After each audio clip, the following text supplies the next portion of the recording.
A very good day to you, ladies and gentlemen. Welcome to another episode of the Candy Talk here on Herman Manyora's YouTube channel.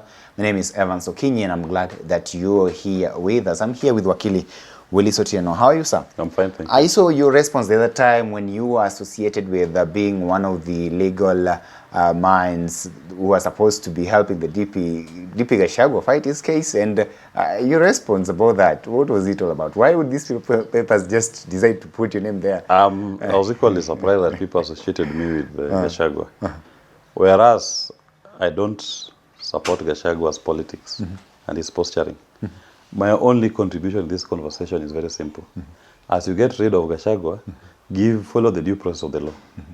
Give him his rights in the constitution. Just follow the law. I may not like William Ruto, but if a violation of his right is being done, I will be there defending it. Okay. Even though I don't believe in his politics and his policies. So also in the Gachagua'S case, he is entitled to the due process of the law. More so when they've decided they're going to impeach him using that very law. If a person tells you he's sick, allow him an opportunity to be heard. Give him time to come before you when he's available, when he's able to participate. That they did not do. That's what I'm saying, no. And I am not Rigathi Gachagua'S lawyer. But as an advocate, I have a right to express myself when I see a violation of a person's rights being done. So my contribution to that conversation has always been, let the assemblies and the Senate follow the law in their quest, in their haste to impeach Gachagua. Had you been approached, would you have accepted? I would not have accepted because that is now direct conflict of interest. There are many lawyers in Kenya who can offer those legal services, and I do believe he's got some of the best brains representing him before the courts and even for the Senate. Those are some of the most solid legal minds you can think of. So he's in safe hands, legally speaking. They need my services, and I'm not offering them. Okay, let's get it here. We are finding ourselves in a very tricky situation. The deputy president, I don't know whether to refer to him as the former, maybe you'll clear the air on him, was actually impeached. And then after that, we find ourselves in this kind of situation where the courts have pronounced themselves on the same, have brought about conservatory orders, of course, preventing the swearing-in ceremony of Professor Kithure Kindiki, the new deputy president nominee here. And of course, just as we had anticipated the last time we had a conversation with you here, is that Gachagua would be impeached by Thursday, and by Friday we would have a nominee. That is the situation here. Now, Kenyans are wondering, what is then, do we have a vacancy in the office of the deputy president, or do we have two deputy presidents at the same time? What is happening here? I would say there are two courses of action. Number one, assuming that the Senate followed the law, then the office of deputy president is vacant. Gachagua stands impeached and is out of office.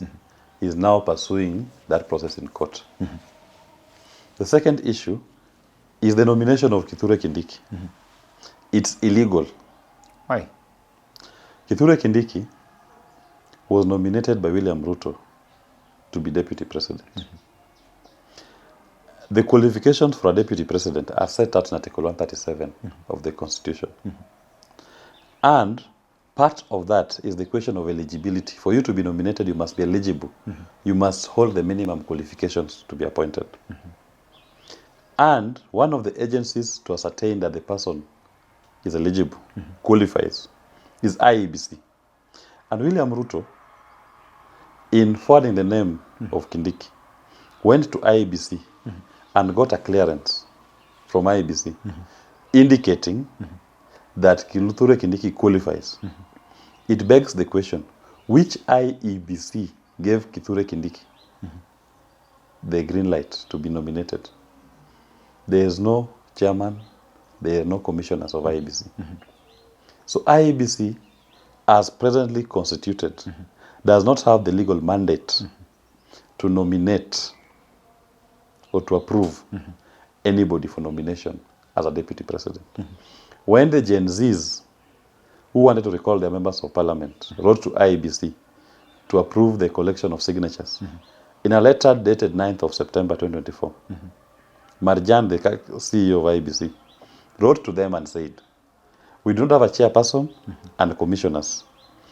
And to that end, we cannot approve the collection of any signatures until such a time that the chairperson and the commissioners are in office. The chairperson and commissioners are not in office. The returning officer of presidential elections is normally the chairperson. He is not in office. Marjan cannot clear a name to be appointed as deputy president. So Kithure Kindiki is illegally nominated. He cannot assume office because IEBC is not there. Then you go even further to the qualifications. In Article 137, a state officer who is serving does not qualify to be nominated. State or public officer. Kithure Kindiki is a CS. He's a state officer. He cannot be nominated. The only person who is exempt of that provision is the president, member of parliament, and the deputy president serving. Kithure Kindiki was a state officer, is not exempt. He should have resigned from that office before he's nominated. He did not. So his nomination is illegal. So where we are today, assuming Gachagua'S impeachment was lawful, and there are no orders, the nomination of Kithure Kindiki cannot proceed. So we have a vacancy in the office of deputy president, assuming you argue that Gachagua was lawfully removed. Kithure Kindiki cannot assume that office. He does not meet the minimum qualifications to be a deputy president of the Republic of Kenya. That is a stillbirth. And for until such a time that we will have an IEBC in place, nobody is going to fill that office. William Ruto's sins have caught up with him. His failure, his delinquency in failing to constitute IEBC has caught up with him. The chicken have come home to roost. Do you think these are some of the fundamental issues, or rather legal issues here, that are going to form the basis for the kind of court battles that we are going to have moving forward? Of course, it's going to be part of the issues that are going to be canvassed in the cases. In fact, the question as to quorum of IEBC was litigated up to the Supreme Court during the BBI cases, where the court said the quorum is 3. If you have 3 plus a chairperson, the commission could perform its functions. But if they were not in office, it could not perform its functions. And in this particular instance, they are not in office. So the commission cannot perform the function of clearing a candidate for any office. Otherwise, we will have had by-elections in the constituencies, Magarini, and I think there's one in Northeastern, where the vacancies, the MCA by-elections, where have they not been held? Because there are no commissioners. So clearing of candidates cannot happen. Wakili, there are people here who are arguing that the law does not clearly state that there should be IEBC clearance for a presidential nominee to fill that particular position. Should there be a vacancy? I am telling you, that's a very stupid argument for somebody to make. Because the qualifications to be elected is in the Constitution. And the body responsible for confirming that you meet the minimum qualifications for election as a president or deputy president is IEBC Commission. It is there. Otherwise, William Ruto can nominate even a Ugandan to become a chairperson or a deputy president. Who will stop him? The work of parliament is not to vet. And the speaker said it. We are not going to vet. That's why there was no public participation. Our role is only to vote on the nominee. So who checks the qualifications of the nominee? It's IEBC. That is why William Ruto, he already submitted to that process. He already submitted to the press of IEBC. So we shouldn't even be arguing that IEBC has no role. No. William Ruto took the name to IEBC. And IEBC wrote a letter approving. The argument now is, IEBC as presently constituted, could it approve, could it consider that nominee? And I'm saying no. Because IEBC to perform an election function requires the presence of the chairperson and commissioners. They don't exist. Tough luck, man. Okay.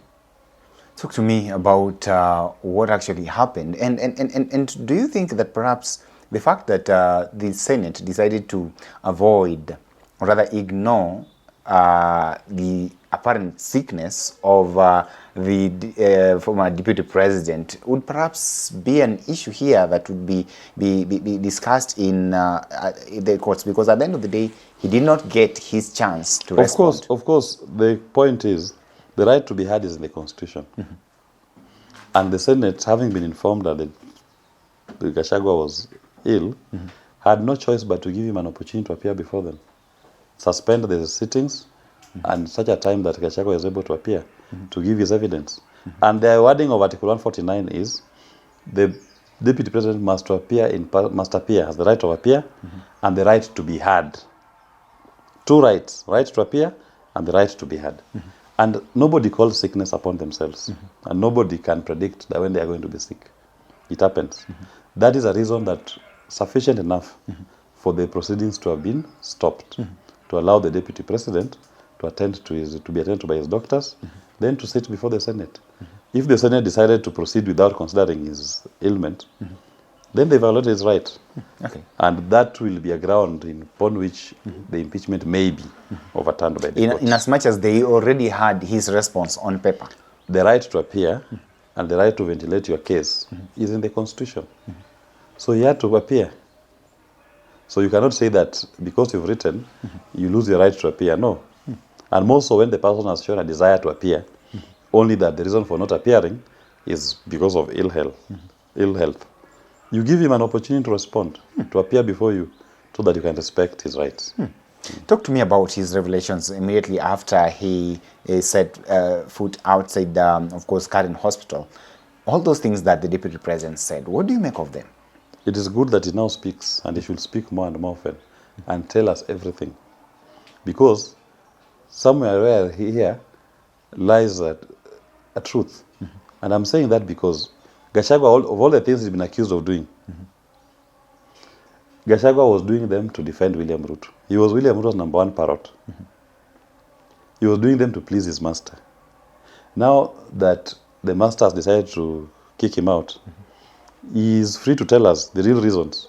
Because the ones you are seeing in the National Assembly are not the real reasons. The real reasons are now in what Gachagua is saying. Those things that may have led to their bad blood and eventual fallout. Because the ones you've seen, when you say that it was about Murima, it was said over 1 year ago.